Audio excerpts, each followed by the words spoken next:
Welcome to top headlines. సికింద్రాబాద్లోని BJP సభ్యత్వ నమోదు మహోత్సవం కార్యశాల ప్రారంభమైంది. రాష్ట్ర అధ్యక్షుడు కేంద్ర మంత్రి కిషన్ రెడ్డి నేతృత్వంలో కార్యశాల జరుగుతోంది. ముఖ్య అతిథిగా పార్టీ జాతీయ కార్యదర్శి విజయ్ రహాత్కర్ హాజరయ్యారు. అలాగే కార్యశాలకు కేంద్ర మంత్రి బండి సంజయ్, అభయ్ పాటిల్, లక్ష్మణ్ తదితరులు పాల్గొన్నారు. ఈ సందర్భంగా కేంద్ర మంత్రి కిషన్ రెడ్డి మాట్లాడారు. కుటుంబ పార్టీలు అవినీతికి పాల్పడుతున్నాయని అన్నారు. బీజేపీ సిద్ధాంతపరంగా పనిచేస్తోందని తెలిపారు. క్రమం తప్పకుండా సభ్యత్వాలు నమోదు చేస్తున్నామని తెలిపారు. కార్యకర్తలు ఇష్టంతో సభ్యత్వాలు నమోదు చేయించాలని వివరించారు. దేశంలో అత్యధికంగా సభ్యత్వాలు ఉన్న పార్టీ బీజేపీ అని చెప్పారు. పార్టీ బలపడాలి అంటే సభ్యత్వ నమోదు విజయవంతం కావాలని రాష్ట్ర బీజేపీ కార్యదర్శి కిషన్ రెడ్డి సూచించారు. రాజకీయాల్లో పోటీతత్వం ఉన్న ప్రధానిగా మోదీ మూడోసారి గెలిచారని హర్షించారు. భవిష్యత్తులో తెలంగాణలో బీజేపీ అధికారంలోకి వస్తుందని ఆశాభావం వ్యక్తం చేశారు. షెడ్యూల్ ప్రకారము పార్టీ యొక్క సంస్థాగత వ్యవస్థను నిర్మాణం చేసుకున్నటువంటి ఏకైక పార్టీ ఈరోజు భారతీయ జనతా పార్టీ. మిగతా పార్టీలలాగా కుటుంబాల కోసమో వ్యక్తుల కోసమో పనిచేసేటువంటి పార్టీ కాదు మనది. మన పార్టీ దేశం కోసం, సమాజం కోసం పనిచేసేటువంటి పార్టీ. ఇది కార్యకర్తల ఆధారంగా పనిచేసేటువంటి పార్టీ, పార్టీ సిద్ధాంతంగా ఆధారంగా పనిచేసేటువంటి పార్టీ. ఈరోజు మనము దేశంలో చూస్తూ ఉన్నాం. ఈరోజు వ్యక్తుల ఆధారంగా పనిచేస్తున్నటువంటి పార్టీలు, ప్రాంతీయ పార్టీలు ఏ రకంగా ఉన్నాయో మనం చూస్తూ ఉన్నాం. ఇష్టారాజ్యంగా కుటుంబాల చుట్టూ తిప్పుకుంటూ, పెద్ద ఎత్తున అవినీతికి పాల్పడుతూ, దేశ రాజకీయాల్లో ఈరోజు వ్యక్తుల పేరుతో చలామణి కావడం కోసం చూస్తున్నటువంటి నేపథ్యంలో మన పార్టీ అంతకుముందు జనసంఘ్ కానీ 80 నుంచి భారతీయ జనతా పార్టీ ప్రారంభించిన తర్వాత కానీ ఒక పద్ధతి ప్రకారము, పార్టీ నియమావళి ప్రకారము సభ్యత్వ సేకరణ చేయడము, తర్వాత పోలింగ్ బూత్ స్థాయి కమిటీల నుంచి జాతీయ స్థాయి వరకు కూడా ఈరోజు కమిటీలు ఏర్పాటు చేసుకుంటున్నటువంటి party Bharatiya Janata party. Bharatiya Janata party cadre base party. Bharatiya Janata party సిద్ధాంతం ఆధారంగా పనిచేసేటువంటి పార్టీ. భారతీయ జనతా పార్టీ ఈరోజు మాస్ పార్టీగా కూడా ఈరోజు మనం ఎమర్జ్ అయ్యాం. ఈ రకంగా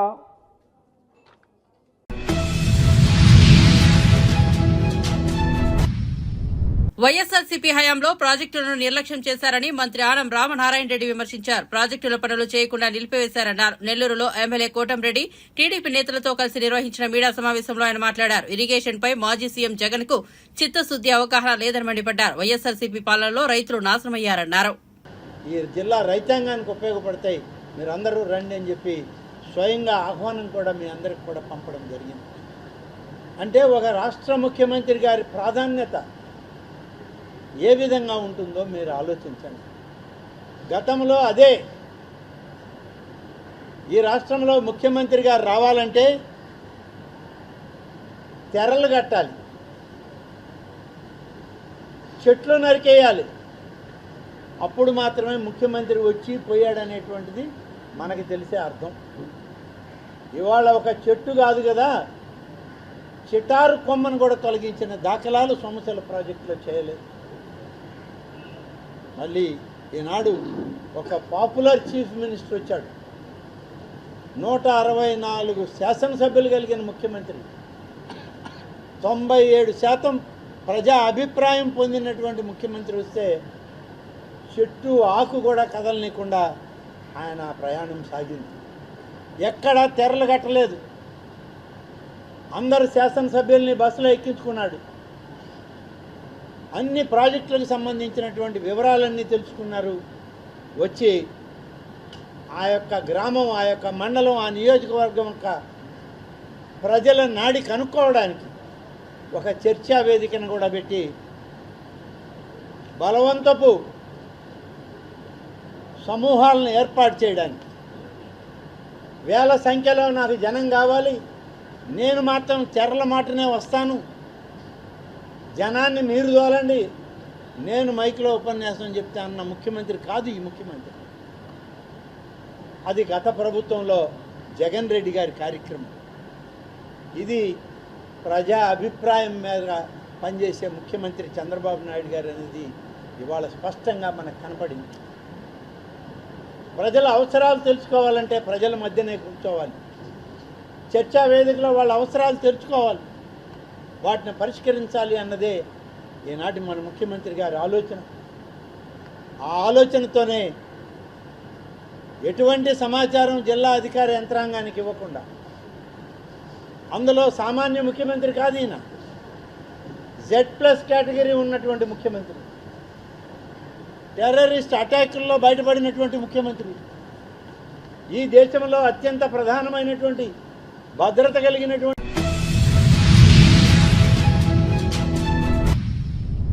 ఏపీలో శాంతి భద్రతల పర్యవేక్షణకు గాను పోలీస్ వ్యవస్థ ప్రక్షాళనకు శ్రీకారం చుడుతున్నామని హోంమంత్రి వంగలపూడి అనిత వెల్లడించారు. ముఖ్యంగా పోలీస్ స్టేషన్ల ఆధునీకరణ, సౌకర్యాల మెరుగు తదితర అంశాలకు ముఖ్యమంత్రి చంద్రబాబు సానుకూలత వ్యక్తం చేశారని తెలిపారు. బుధవారం హోంశాఖపై చంద్రబాబు సమీక్షా సమావేశాన్ని ఏర్పాటు చేశారు. ఈ సమావేశంలో మంత్రి అనితతో పాటు డీజీపీ ద్వారకా తిరుమలరావు తదితరులు పాల్గొన్నారు. ఈ సందర్భంగా సమీక్షలో తీసుకున్న నిర్ణయాలను హోంమంత్రి మీడియాకు వివరించారు. అంటే ఎందుకు ఈ మాట చెప్తున్నానంటే, as per supreme court guide lines ప్రకారం ప్రతి పోలీస్ స్టేషన్ దగ్గర 6 సీసీ కెమెరాలు పెట్టాలి. 6 సీసీ కెమెరాలకి సంబంధించిన బిల్స్ కూడా 5 సంవత్సరాలు ₹1 కూడా ఇవ్వలే. ఈ రోజుకి కూడా ఆ సీసీ కెమెరాస్ పనిచేస్తున్నాయా లేదా అని చూసుకునే నాదుడు కూడా 5 సంవత్సరాలు లేరు.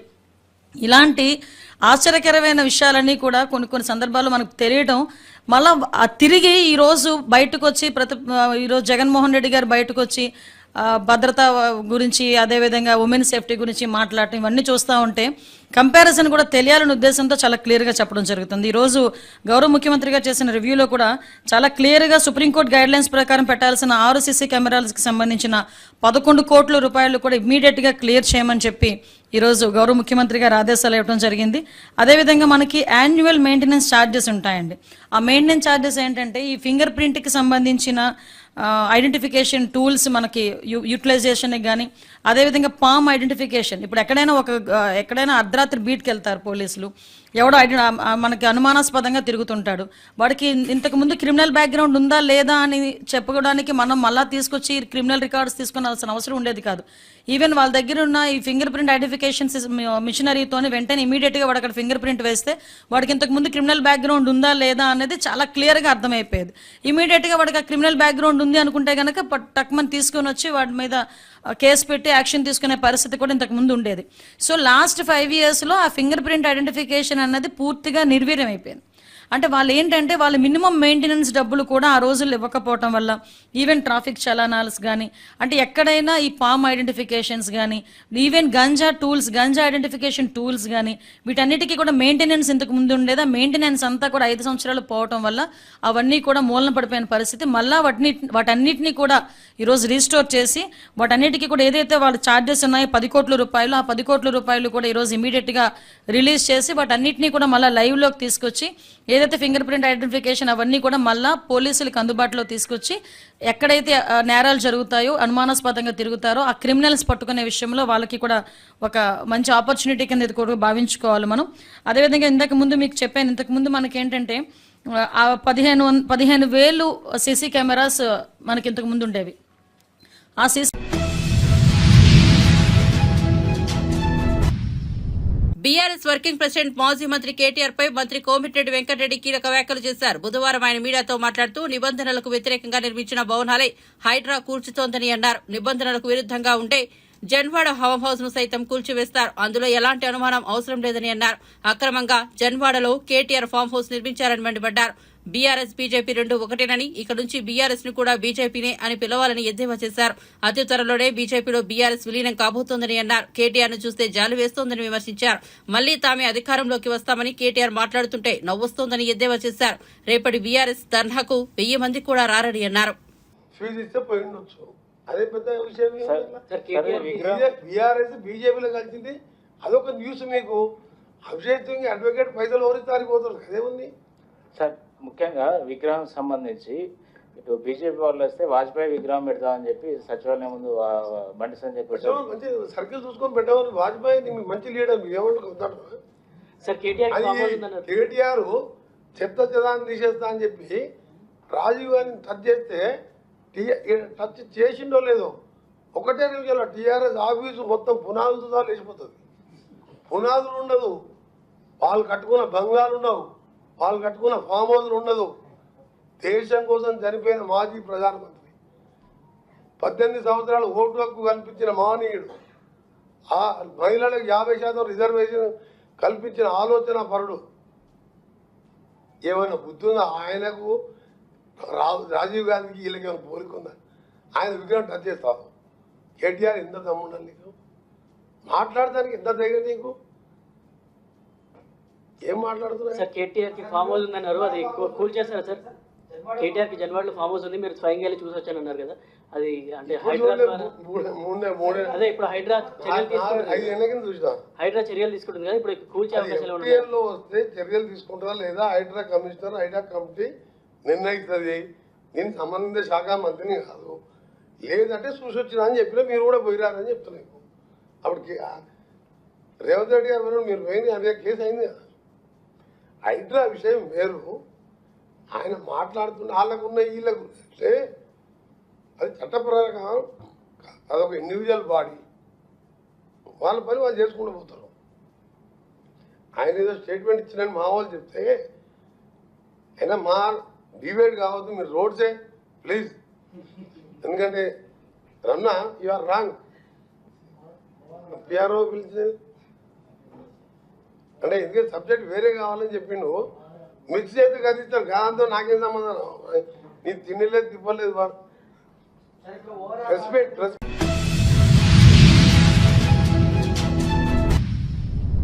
అక్రమ నిర్మాణాలపై తెలంగాణ ప్రభుత్వం చర్యలు తీసుకుంటే తనకు ఎలాంటి ఇబ్బంది లేదని బీఆర్ఎస్ కార్యనిర్వాహక అధ్యక్షుడు కేటీఆర్ అన్నారు. తన పేరు మీద ఎలాంటి ఫామ్ హౌస్ లేదని చెప్పారు. తెలంగాణ భవన్లో నిర్వహించిన మీడియా సమావేశంలో ఆయన మాట్లాడారు. తప్పు తాను చేసినా కాంగ్రెస్ వారు చేసినా చర్యలు తీసుకోవాల్సిందేనన్నారు. తన మిత్రుడికి ఉన్న ఫామ్ హౌస్ ను లీజుకు తీసుకున్నారని ఆయన చెప్పారు. తప్పు ఉండి దానిని కూల్చివేస్తే తనకు ఎలాంటి ఇబ్బంది లేదన్నారు. ఎఫ్టీఎల్ బఫన్ జోన్లో ఉంటే తానే కూల్చివేస్తానని స్పష్టం చేశారు. ఎఫ్టీఎల్లో నేను ఒకటే చెప్తా ఉన్నా, నాకంటూ ఏ ఫామ్ హౌజు లేదు, స్పష్టంగా చెప్తా ఉన్నా. నా మిత్రుడు ఒక ఆయనకి ఫామ్ హౌస్ ఉంటే నేను లీజ్ మీద తీసుకున్నమాట వాస్తవం. ఒక 7-8 ఏళ్ల నుంచి లీజ్ మీద ఉన్నమాట వాస్తవం. ఒకవేళ అది ఎఫ్టీఎల్లోనో బఫర్లోనో ఉంటే నా మిత్రుడికి నేను చెప్తా, దగ్గర ఉండి అవసరం అయితే నేను కూడా పోయి, ఎందుకంటే నేను లీజ్ మీద ఉన్నా కాబట్టి అక్కడే ఉండి నేను దగ్గరుండి కూలగొట్టించి వస్తా. ఒకవేళ అందులో ఏమైనా తప్పు ఉంటే ఎఫ్టీఎల్లో బఫర్లో ఉంటే నేనే దగ్గరుండి కూలగొట్టించి వస్తా. కానీ నేను కాంగ్రెస్ ప్రభుత్వాన్ని ఒక మాట అడుగుతా ఉన్నా, సరే ఇలా ఏమైనా తప్పు ఉంటే కూలగొట్టు, నో ప్రాబ్లం, కూలగొట్టండి, దానిలో నష్టమేం లేదు, వెల్కమ్. మంచి జరుగుతున్నప్పుడు అందరం ఆహ్వానించాల్సింది. కానీ నేరుగా అక్కడి నుంచి బయలుదేరి నాతో పాటు రండి మంత్రులు, పెద్ద పెద్ద కాంగ్రెస్ లీడర్లు, ఎఫ్టీఎల్లలో బఫర్లలో కట్టిన రాజభవనాలు నేను కూడా తీసుకొని మీ అందరం కలిసిపోదాం. నాతో పాటు మీరు కూడా రండి మీడియా, నేను దగ్గరుండి తీసుకొని పోతా. నిన్న మొన్నటి నుంచి నేను కూడా చూస్తూ ఉన్నా సోషల్ మీడియాలో ఎట్లా బ్రహ్మాండంగా జూములు పెట్టి మరీ తీసినారు. గూగుల్ ఎర్త్తో అది గూగుల్ మ్యాప్స్ ఏందో కానీ చాలా చక్కగా పెద్ద పెద్ద కాంగ్రెస్ నాయకులు పేర్లు చెప్పమంటారా? రెవెన్యూ మంత్రి గారు పొంగులేటి శ్రీనివాసరెడ్డి గారు, తర్వాత కేవీపీ రామచంద్రరావు గారు, ఆ తర్వాత పట్నం మహేందర్ రెడ్డి గారు ఎఫ్టీఎల్లో, తర్వాత సుఖేందర్ రెడ్డి గారు కౌన్సిల్ చైర్మన్ గారు, తర్వాత మన ఉన్నారు మధు యాష్కి గారు, ఇంకా చాలామంది ఉన్నారు. ఇంకొకటి కూడా ఉంది, రేవంత్ రెడ్డి గారిది కూడా ఏడుందో నేను చూపెడతాను మీకు. మీరు వస్తా అంటే రేవంత్ రెడ్డి వ్యవహారం కూడా చూపెడతా. ఎక్కడుందో మీకు శాటిలైట్ మ్యాప్లు పంపుతా, చూసుకోండి. నేనేమంటున్నా అంటే ఐ వెల్కమ్.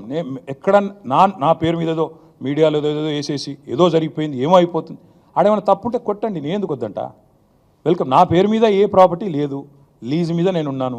మా ఫ్రెండ్ నన్ను తిట్టుకుంటాడు కావచ్చు ఈ మాట చెప్పినందుకు, ఇంతెందుకు మాట్లాడినారో నాయన నువ్వు అని, జీవితాంతం తిడతాడు కావచ్చు, పర్వాలేదు. నేను తప్పు జరిగితే దాన్ని కూల్చడంలో నేను దగ్గరుండి సహకరిస్తా. ఆడికెళ్ళి అట్లే కలిసిపోదాం. అదే హైడ్రానో అమీబానో ఏదో ఉంది కదా, దాన్ని తీసుకొని ఆడికెళ్ళే పోదాం. పోయి సీదా మనం పొంగులేటి శ్రీనివాసరెడ్డి గారితో మొదలు పెడదాం. ఎందుకంటే మంత్రి గారు కదా, వాళ్ళ తమ్ముడు కూడా అక్కడే ఉన్నాడు ఎఫ్టీఎల్లో. కూలగొడదాం, చలో ఒకటే రోజు మనందరం ప్రజలకు పారదర్శకంగా ముందుండి నిలబడదాం. మీరు మేము, నాకు ఎలాంటి ఇబ్బంది లేదు, ఎలాంటి అభ్యంతరం లేదు. They want to take some action, let them take.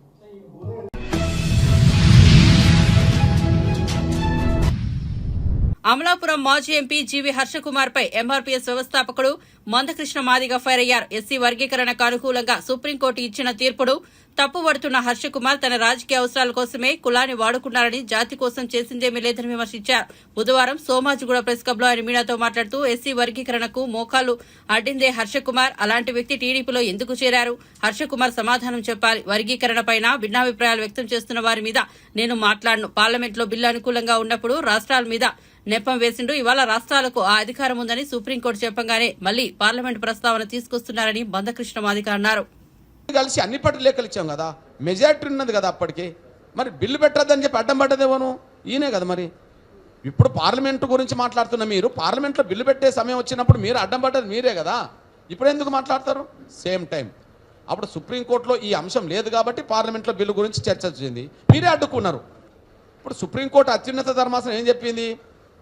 ఇది పార్లమెంట్లో 341కి సంబంధించిన అంశమేం కాదు, ఇది స్టేట్కి పవర్ ఉన్నది కాబట్టి చేసుకోమని చెప్పేసింది. ఇప్పుడు మళ్ళీ పార్లమెంట్ అంటే ఏంది? మళ్ళీ పార్లమెంట్లో బిల్లు పెట్టే అంశం వచ్చినప్పుడు పార్లమెంట్లో బిల్లు కాకుండా అడ్డుకున్నది మీరే. ఇప్పుడు పార్లమెంటుకు సంబంధం లేదు, స్టేట్కి పవర్ ఉన్నదని అంటున్నప్పుడు పార్లమెంట్లో పరిష్కారం కావాలంటున్నది మీరే. పార్లమెంట్లో పరిష్కారం అంటే వర్గీకరణ సపోర్ట్ చేస్తుండే అది చెప్పండి. వర్గీకరణ సమస్య పరిష్కారానికి మీరు అంగీకరిస్తుండా లేదా? పార్లమెంటా కోర్టా పక్కకు పెట్టు, మీరు వర్గీకరణకు అనుకూలమా వ్యతిరేకంగా చెప్పండి. అనుకూలమైతే ఎట్లయితే పరిష్కారమే కదా ఇప్పుడు జరిగింది. అనుకూలమైతే ఎట్లయితే పరిష్కారమే కదా జరిగింది. మీరు అనుకూలం కాదు కాబట్టి కదా ఇప్పుడు అడ్డం పడ్డది. ఇప్పుడు ఎందుకు మాట్లాడుతున్నారు నీతులు? వాళ్ళ కులంలోనే లేదు, వాళ్ళకు అది లేదు. వాళ్ళ కులంలో ఉంటే నాకు తెలుసు. ఇప్పుడు నువ్వు చెప్పిన పేరు గల వ్యక్తులే కాదు, ఆ మాల కులంలో 10 మంది లీడర్ల పేరు చెప్పండి. ఆ లీడర్ల కంటే నా మాల సమాజం నన్నే గౌరవిస్తారు. ఎందుకు? ఒక అంశం పట్టుకుంటే దాని మీద కట్టుబడి ఉన్నాడు అని చెప్పి. కానీ వీళ్ళు అట్లా కాదు కదా. వాళ్ళ అవసరం కోసం ఇప్పుడు ఉదాహరణగా చెప్తున్నాను నేను. ఇప్పుడు ఎస్సీ వర్గీకరణ వ్యతిరేకిస్తాం అన్నాడు, అంతే కదా. మరి ఎస్సీ వర్గీకరణ చేసిన చంద్రబాబు పార్టీలో ఎందుకు పోయినావు? ఎస్సీ వర్గీకరణ చేసింది ఎవరు ముందు? చంద్రబాబు నాయుడు గారు. మరి చంద్రబాబు నాయుడు పార్టీలో నువ్వెట్లా పోయినావు? ఆత్మవంచన చేసుకొని. అందువల్ల వాళ్ళకి విలువ లేదమ్మా. ఎందుకు?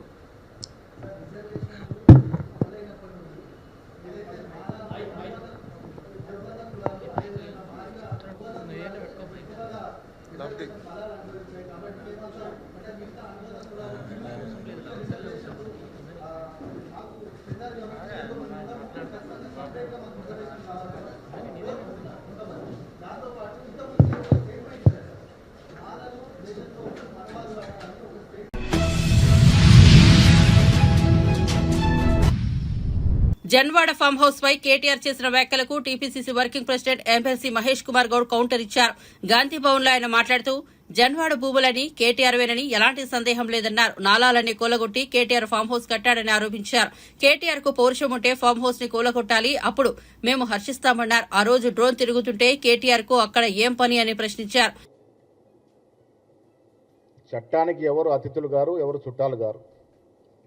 మీరు 10 ఏళ్ళు ముఖ్యమంత్రిగా మీ నాయన, మంత్రిగా మీరు యథేచ్ఛగా ప్రభుత్వ భూముల్ని విధ్వంసంగా ధ్వంసం చేసి ఆక్రమించుకున్నటువంటి సందర్భాలు కోకోలోలు. అది ముఖ్యమంత్రి నుంచి మొదలుకొని కింది స్థాయి కార్పొరేటర్ల వరకు. ఇవాళ మా నిజామాబాద్ పట్టణంలో కూడా దాడులు జరుగుతూ ఉన్నాయి. ఎవరు అంతా దోషులు చేస్తున్నారు? అంతా ఆ రోజు ఉన్నటువంటి టీఆర్ఎస్ కార్పొరేటర్లు యథేచ్ఛగా ప్రభుత్వ భూములను ఆక్రమించుకోవడం, పట్టాల్లో పేర్లు మార్చుకోవడం, ప్రైవేట్ పరం చేయడం. నేను అనిపిస్తే అప్పుడప్పుడు కేసీఆర్ గారు ముఖ్యమంత్రి అయిందే ఆయనకు ముందు నుంచి కూడా ఈ భూముల మీద దృష్టి కన్ను ఉండింది. కొన్ని లక్షల ఎకరాలు హైదరాబాద్ చుట్టు ప్రాంతంలో ఆనాడు నిజాం ప్రభుత్వ అవసరాలకు ఉంచిపోయినటువంటి కొన్ని లక్షల ఎకరాల భూమి మీద కన్నుబడింది. కాబట్టే ఉద్యమదార ముఖ్యమంత్రి ఆ భూములు కాజేసే కుట్రలో ఆయన ముఖ్యమంత్రి, ఆయన కొడుకులందరూ కూడా ఈ రకమైనటువంటి విధ్వంసానికి పాల్పడ్డారని మీకు లిఖితపూర్వకం ఇస్తా ఉన్నాం. కేటీఆర్ చరిత్ర అంతా కూడా దీంట్లో ఉంది, మొత్తం ఈ పేపర్లలో. ఎక్కడెక్కడ భూములు ఉన్నాయి, ఏ సర్వే నెంబర్ భూములు ఉన్నాయి, ఉండకూడని చోట ఎన్ని వందల ఎకరాలు ఉన్నాయి, కేటీఆర్ గారి, కేటీఆర్ కుటుంబ సభ్యులకి సర్వే నెంబర్ ఆధారంగా మీకు మేము ముందు పెడతాం. ఇంకా ఇవాళ ప్రజల్ని మొబ్బెపెట్టే ప్రయత్నం చేస్తూ ఉన్నారు. ఇదిగోండి వారి చిట్టా, వారి కుటుంబ సభ్యుల చిట్ట ఇంత ఎన్ని పేజీలు ఉంది. ప్రజల్ని, తెలంగాణ ప్రజలు వివేకవంత ప్రజలు, కేటీఆర్ గారు పాపం ఇంకా అమాయకులు తెలంగాణ ప్రజలు నేను చెప్పింది నమ్ముతారు అనుకుంటా ఉన్నారు. మీరు చెప్పింది నమ్మకనే మిమ్మల్ని ఇంటికి పంపించినారు. వీళ్ళు 1, 2 కాదు, కొన్ని వేల ఎకరాలు ప్రభుత్వం యొక్క భూమి ప్రైవేటు పరంగా అయింది.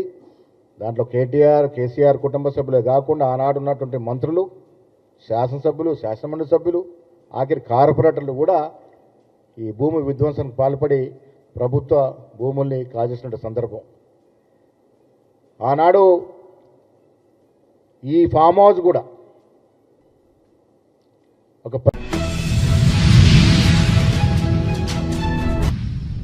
కరీంనగర్ పార్లమెంట్ నియోజకవర్గాన్ని అన్ని రంగాల్లో అభివృద్ది చేయడమే తన లక్ష్యమని, తనను గెలిపించిన కరీంనగర్ పార్లమెంటు ప్రజలకు సేవ చేసేందుకు కష్టపడి చేస్తున్నారని కేంద్ర హోంశాఖ సహాయ మంత్రి బండి సంజయ్ వెల్లడించారు.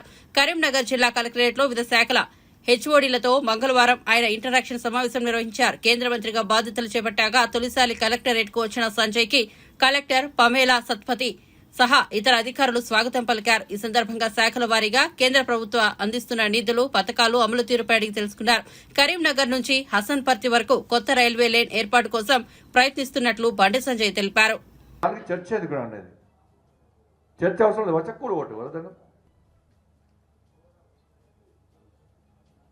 ఇప్పుడు మాకున్నది వాజ్పేయి గారి విగ్రహం పెట్టాలని మాకు కూడా ఉంది, కానీ ఇప్పుడు చర్చ పెడతలే మేము. అసలు 3 విగ్రహాల మీద ప్రజాభిప్రాయం తీసుకోండి మీరు. వాజ్పేయి గారి విగ్రహం పెట్టుడా, రాజీవ్ గాంధీ విగ్రహం పెట్టుడా, ఇంకెవరన్నా ఏదో ఒకటి. కానీ మేము అంటున్నామా, అది మేము చర్చ జరుపుతున్నామా? కేసీఆర్ బతికేవాడు కాదు పాపం, నేను బతకాల పాపం, ఆయన 2 రోజులు బతకాల మేము కోరుకుంటున్నాం. వ్యక్తి తెలంగాణ మనోడు మర్చిపోయానండి. కాబట్టి నేను చర్చ తీసుకొస్తలేను, విగ్రహాల చర్చ నేను వాజ్పేయి గారిది పెట్టాలన్నా లేకుంటే ఇంకోటి పెట్టాలని చర్చ తీసుకొస్తాను. ఆ చర్చ వద్దు అంటుండే నేను. 6 గ్యారెంటీల మీద చర్చ జరగాలని నేను అంటున్నాను. బట్ దీన్ని డైవర్ట్ చేసే ప్రయత్నం చేయదు. టీవీలలో కూడా డిబేట్ కూడా దాని మీద జరగాలి.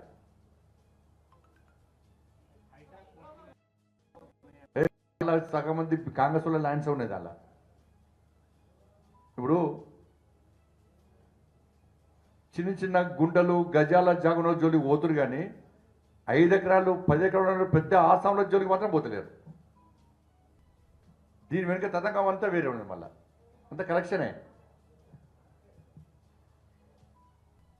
దానిలో కాంగ్రెస్ వాళ్ళు ఉన్నది, బీఆర్ఎస్ ఉన్నది, మళ్ళీ కాంప్రమైజ్ అవుతారు వాళ్ళు. ఇచ్చి పుచ్చుకునే ధోరణి మీద, అది ఇచ్చి పుచ్చుకునే ధోరణి. కాబట్టి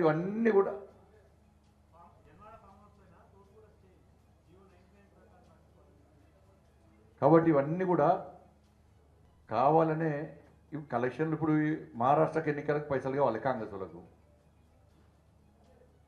హర్యానా ఎలక్షన్లకు పైసలు కావాలి, ఇక్కడి నుంచి పంపాలి కంపల్సరీ. కర్ణాటకలోకి 2 రాష్ట్రాలు ఇచ్చిరాట పైసలు పంపని, తెలంగాణకు 2 రాష్ట్రాలు ఇచ్చిరాట, కానీ కంపల్సరీ పైసలు పంపాల్సి వస్తుంది. కానీ ఈ భూములు అమ్ముకోవాలి, కేసీఆర్ అంటే భూమి అమ్ముకోవాలి, వీళ్ళట్ల భూములు అమ్ముకోవాలి.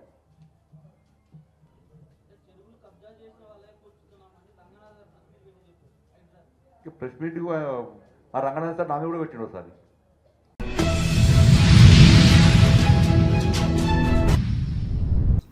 జగన్ సీఎంగా చేసిన మంచిని కూటమి ప్రభుత్వం చూడలేకపోతుందని మాజీ మంత్రి పేర్ని అన్నారు. ఏపీలోని తాడేపల్లిలో ఆయన మీడియాతో మాట్లాడుతూ ప్రజల బోగోగులు వదిలేసి జగన్పై అభాండాలు వేస్తున్నారని చెప్పారు. 3.63 కోట్లతో ఎగ్ పఫ్లు తిన్నారని, తప్పుడు పోస్టులు పెట్టారని తెలిపారు. ఆంధ్రప్రదేశ్ ప్రభుత్వం ఇప్పుడు చంద్రబాబు నాయుడు కూటమి చేతిలో ఉందని, జీఏడీ డిపార్ట్మెంట్ పేరు పెట్టి ఆ పోస్టులు పెట్టించారని పేర్ని అన్నారు. చంద్రబాబుకు చిత్తశుద్ది ఉంటే ఆ లెక్కలు బయట పెట్టాలని, జీఏడీ చంద్రబాబు చేతిలో ఉందిగా అని చెప్పారు. జగన్ గవర్నమెంట్ లో అలాంటి తప్పులు పనులు చేయలేదని, చంద్రబాబు హయాంలో బల్లులు, బొద్దింకలు, ఎలుకలను పట్టుకునేందుకు కోట్ల రూపాయలు చెల్లించారని, ఆ ఘనత చంద్రబాబు ప్రభుత్వానిదేనని అన్నారు. తప్పుడు వ్యక్తులతో తప్పుడు వార్తల్ని ప్రచారం చేయిస్తూ జగన్మోహన్ రెడ్డి గారి మీద విషం చిమ్మే కార్యక్రమం. ఏంటి అంటే, జగన్మోహన్ రెడ్డి గారు ఆఫీసులో 5 ఏళ్లలో 3,62,56,700 రూపాయలు ఎగ్ బఫుల్ తినేశారు, ఎగ్ బఫుల్తో బిల్లు అని ఎక్కడ ఎవడో కింద ఏం పెట్టడం, ఇది ఎవడో కూడా కొన్ని పెట్టాలి కదా. జగన్మోహన్ రెడ్డి గారు 5 ఏళ్ళు సీఎంగా ఉన్నప్పుడు ముఖ్యమంత్రి కార్యాలయంలో ఏ డిపార్ట్మెంట్ వస్తుంది? జిఐడి డిపార్ట్మెంట్ వస్తుంది. అక్కడ ఉన్నటువంటి బాగోగులన్నీ కూడా. మరి వాళ్ళు జిఐడి చంద్రబాబు నాయుడు దగ్గర ఉంది కదా, కింద చంద్రబాబు నాయుడు పేరు రాసుకోవాలి, లేదా జిఐడి రాసుకోవాలి కదా. 3,62,00,000 రూపాయలతో ఆయన ఈడెవడో పెడతాడు. వీళ్ళకి అంటే కింద తెలుగుదేశం పార్టీని దమ్ము లేదు, జిఐడి డిపార్ట్మెంట్ పేరు రాసుకునే దమ్ము కూడా వీళ్ళకి లేదు. ఈడెవడో పెడతాడు. 18 లక్షల పఫ్ఫులు తిన్నారు, రోజుకి 933 పఫ్ఫులు తిన్నారు. టోటల్గా 5 ఏళ్లలో 18 లక్షల పఫ్ఫులు తిన్నారండి. నేను తెలుగుదేశం పార్టీని దాని జాతీయ అధ్యక్షుడు నారా చంద్రబాబు నాయుడు, ఎవరైతే జిఏడి శాఖకి మంత్రిగా ఉన్నటువంటి ఆ మంత్రిత్వ శాఖను చూస్తున్నటువంటి చంద్రబాబు నాయుడు గారిని ఛాలెంజ్ చేస్తున్నా. మీ జీతగాళ్లతో ఇట్లాంటి తప్పుడు ప్రచారాలు చేసే కంటే కూడా మిమ్మల్ని ఛాలెంజ్ చేస్తున్నా. ఆ శాఖ మంత్రి కూడా మీరే కాబట్టి, ఎస్ మీ దగ్గర ఇదే నిజమైతే రండి బయట పెట్టండి. మీ పొద్దులు మీ దగ్గర ఉంటాయి కదా. 3 కోట్ల రూపాయలతో పఫ్ఫులు తిన్నారని చెప్పని జగన్మోహన్ రెడ్డి గారి సీఎం పేషీలో 5 ఏళ్లలో 3 కోట్ల రూపాయలు పఫ్ఫులు తిన్నారని మీరు బయట పెట్టండి. ఎగ్ పఫ్ఫులు తిన్నారు. మీలో నిజాయితీ ఉంటే, మీలో చిత్తశుద్ధి ఉంటే, నిజంగా చిత్తశుద్ధితో కూడినటువంటి నీతివంతమైన రాజకీయాలు మీరు చేస్తుంటే ఈ తప్పుడు వార్తలు కాదు. మీరు జిఐడి మంత్రి హోదాలో ఒక్క ఆధారం అన్నా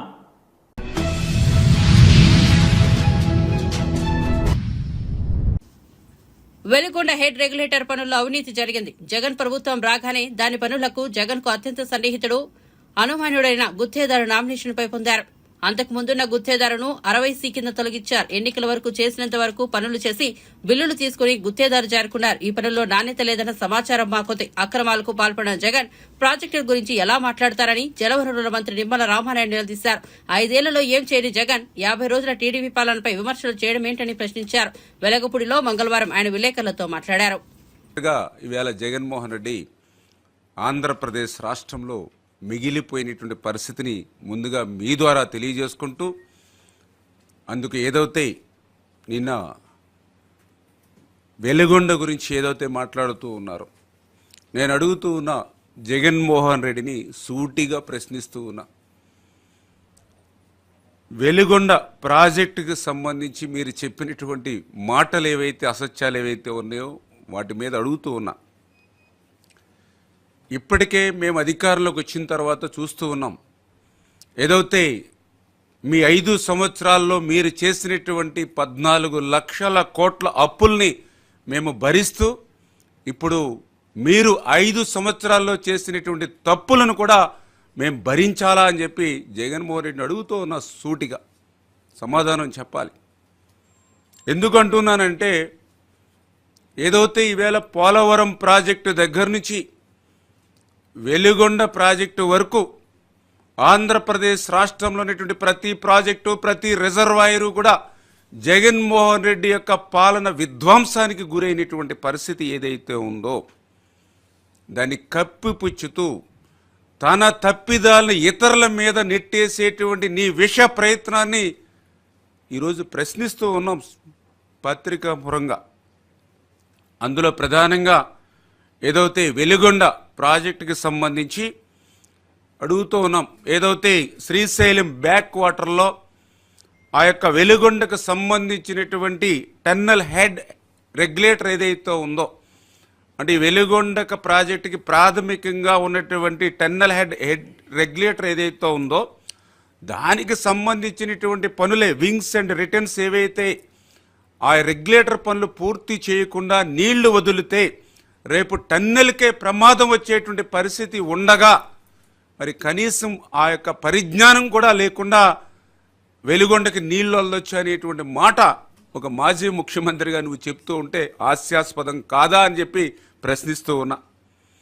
ఏదైతే రెండవది మొదటి టన్నెల్కి సంబంధించి వెలుగొండకు సంబంధించి